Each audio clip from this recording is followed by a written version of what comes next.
Yo boys! What is up? It's your boy Jonic again this 2024.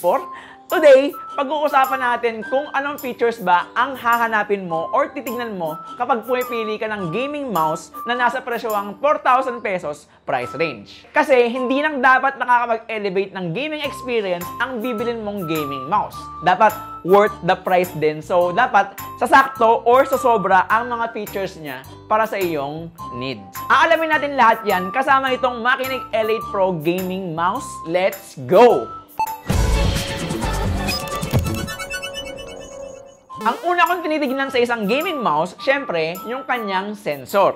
Kumbaga sa PC, processor or graphics card ang iti-check mo. Isa kasi sa pinaka-importanting factor ng isang gaming mouse, ang sensor nito. Kasi ito ang magpo-provide ng precision and consistent tracking ng walang acceleration or lag.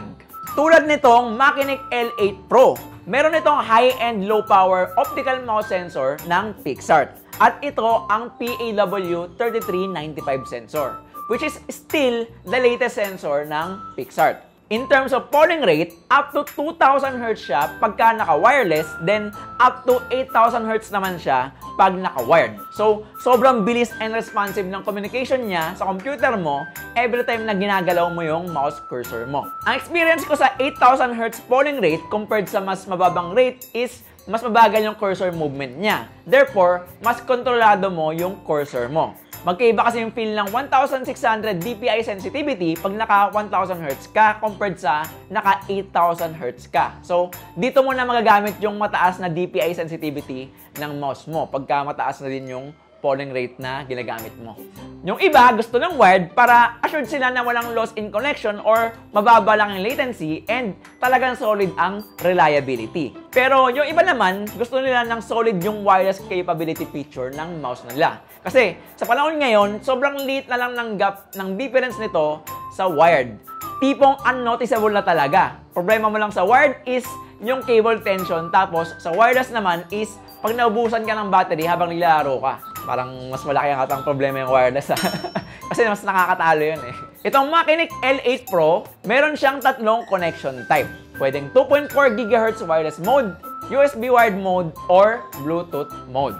In terms of polling rate, syempre, wired mode ang pinakamabisa. Sunod yung 2.4 GHz wireless, then yung pinaka hindi ginagamit na mode is yung Bluetooth mode. Permanently 125 Hz lang kasi yung polling rate niya. Pero, ang pinakauna mo naman dapat tinitignan sa kahit anong mouse, syempre, yung size, weight, grip style, and yung ergonomics. Madaming tingin yun. Mga 4 yun, di ba? Depende sa size ng kamay natin, syempre, yung ikakukomportable natin sa long hours of use nito. Yung iba, gusto ng ultra lightweight, pero MMO mouse naman yung hinahanap nila. Kung ako sa inyo, dapat inaayos niyo yung buhay nyo. Kasi, walang ganon. Naghahanap ka ng madaming buttons, tapos gusto mo lightweight, wag kami. Actually, depende sa laro or gameplay mo yan. Yung iba gusto ng medyo mabigat kasi OP guards daw sila, yung sniper. Yung iba gusto ng sobrang gaan para hindi strainin yung kanilang flick of the wrist. Sa dimensions naman nitong Makinig L8 Pro, para sa akin, sa claw grip siya pinakasakto. Goods din to sa palm grip type of users, pero hindi ko siya marirecommend sa mga may fingertip grip kasi hindi ambidextrous itong mouse na to. May kalakihan din siya at yung weight niya is around 85 grams. Medyo mabigat and malaki siguro yung battery capacity kaya medyo may kabigatan. Di ko man na-test kung gaano tumatagal yung battery life niya, pero makikita mo naman sa gilid yung battery level niya. In terms of durability, ang nilagay nilang switch dito is the Kailh GM 8.0 switches sa kanyang left and right buttons. So medyo matagal-tagal naman ang buhay niya bago siya magkasintomas ng pagdo-double click. Smooth naman ang feel ng pag-click sa kanya nang walang kahit anong gritty feeling. Pero alam mo ba, yung iba, yung tinitignan nila kung ilan yung programmable buttons. Mas flexible ka kasi sa laro pagka madami kang commands na mamamap sa buttons mo.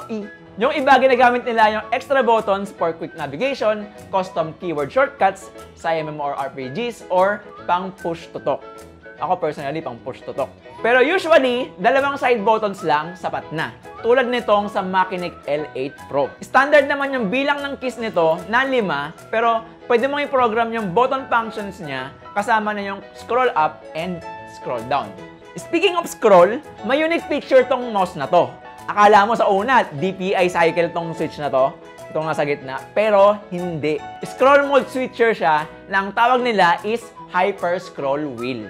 By default, naka-tactile cycling mode siya. Then pag pinindot mo siya, magiging pre-spin scrolling mode siya. Ang astig, di ba? Pero syempre, in terms of accuracy, sa pag-scroll niya, hindi siya ganun ka-accurate. Pero serviceable pa din naman siya. Pero syempre, yung pinaka-tinitingnan talaga at kaya nagiging pang-gaming ang isang mouse or any other computer peripheral or component is yung kanilang RGB lighting. Alam na naman natin to, di ba? Sobrang common na, kaya dapat pwede mong i-customize yung colors and effects para may ma-match mo sa setup or sa mood na gusto mo.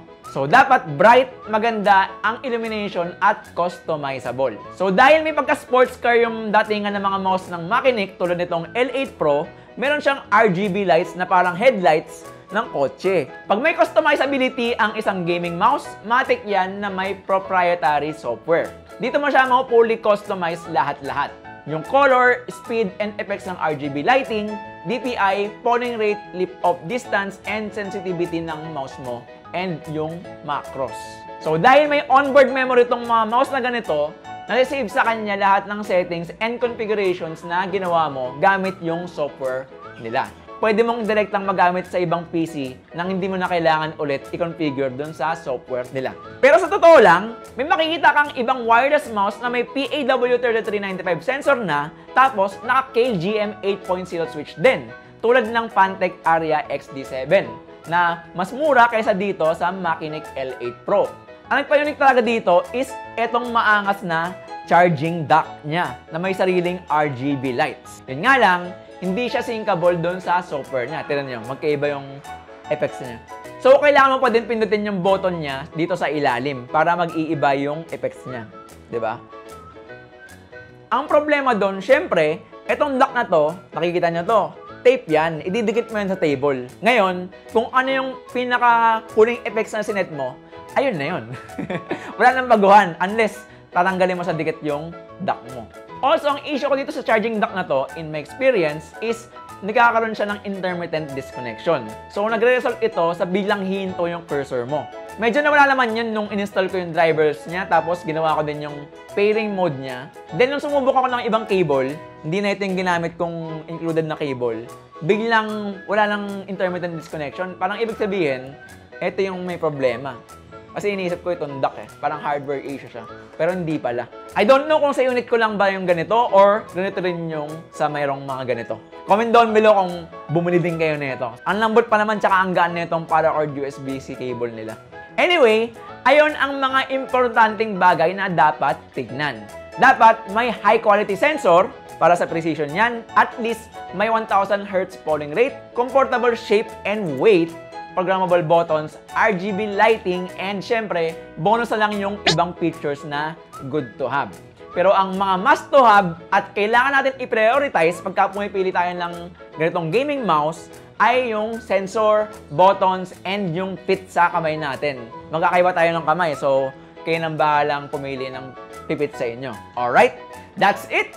Sana nabigyan ko kayo ng idea kung anong hahanapin nyo sa mga gaming mouse na may presyuang 4,000 pesos. And I hope na na-enjoy nyo itong video na to. So if you want more videos like this, please subscribe and enable notifications so manonotify ka if ever naglabas kami ng bagong episode. Like it or dislike it, i-like nyo pa din. Thank you and GG!